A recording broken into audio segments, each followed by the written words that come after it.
সবাই ছেড়ে যাওয়াকে দুঃখ বলে, আমি বলি সুখ। জীবনে অন্তত প্রতিষ্ঠিত হইতে হলে আপনাকে একবার কারো না কারোর কাছ থেকে ঠকতেই হবে।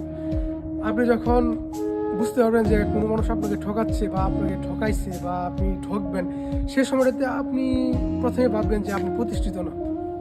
আপনি যখন প্রতিষ্ঠিত না হবেন, সমাজের মধ্যে আপনার কোনো মূল্য নেই, দাম নাই।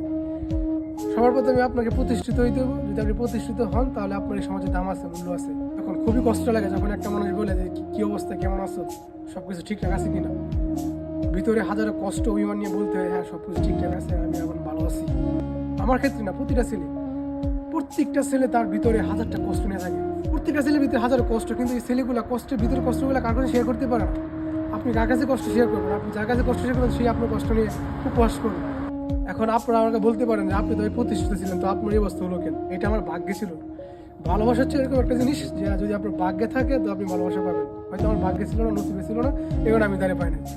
তবে আমাদের সমাজে এরকম কোনো ছেলে নাই যে বুকে হাত দিয়ে বলতে পারবো যে না আমি প্রেমে ব্যর্থ হয়েছি না, বা এরকম কোনো ছেলে নাই যে বলতে পারবো না যে আমি কারো না কারোর কাছ থেকে ঠকছি না।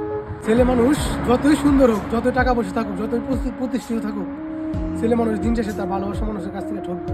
কী কারণে ঠকবে? পুরাণে আছে মানুষ শেষ জামানায় দুটা ছেলের জন্য 40টা করে মেয়ে থাকবে, আর বর্তমানে আমরা শেষ জামানায় আছি। কেন বলছি শেষ জামানায় আছি? আপনার চেহারা সুন্দর, আপনার টাকা পয়সা আছে, প্রতিষ্ঠিত আছেন, তারপরেও আপনি একটা মানুষ আপনার ঠকাইতেছে। কী কারণে ঠকাইতেছে? কারণ মেয়ে মানুষের সবচেয়ে বড় সমস্যা হচ্ছে তার চরিত্র।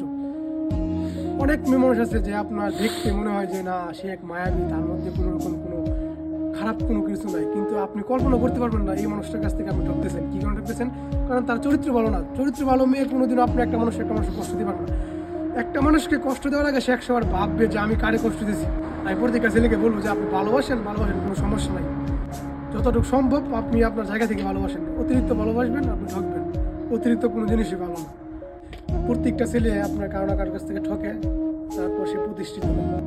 কারণ তার মধ্যে একটা জেদ থাকে যে আমি এই মানুষটারে আমার সব কিছু থাকা সত্ত্বেও আমি পাইলাম না। এই মানুষটারে আমি যদি টাকা থাকতো তো আমি তারা পাইলাম, যদি টাকা থাকতো আমি তারা পাইতাম। তবে প্রত্যেকটা আমি একটা সময় ঠিকই বুঝতে পারে যে এই মানুষটাকে আমি ঠকে, আজকে আমি নিজেই ভালো নাই। কারণ মেয়েরা দেখতেছে আমি যে মানুষটা ঠকাইছি, আজকে এই মানুষটা আমার থেকে অনেক ভালো আছে। আসলে এটা সত্য। কারণ কেউ করে কষ্ট দিয়ে কোনো সুখে থাকতে পারে না, এটা বাস্তব। একটা মেয়ে যখন বুঝতে পারে যে আমি এই মানুষটা ঠকাইলাম, আজকে এই মানুষটা আমার থেকে অনেক ভালো আছে, এই মানুষটা তার চেঞ্জ হয়ে গেছে, এই মানুষটা পরিবর্তন হয়েছে, আজকে সে পরিবর্তনের ফলে সে আমার থেকে সুখে আছে। তো অথচ যে মানুষটা আপনার কাছ থেকে গেছিল সুখে থাকার জন্য, এই মানুষটা আজকে সুখে নাই। তবে আমি বলি কি, জীবনে ভালো থাকতে হইলে আপনাকে কষ্ট করতে হবে। এই কষ্টগুলো আপনাকে দূরে ফেলে দিয়ে আপনার সামনে এগিয়ে যেতে হবে। যখন আপনি কষ্টগুলো পিছনে ফেলে আপনি সামনে আগে যাবেন, তখনই মনে করবেন যে আপনি সাকসেস।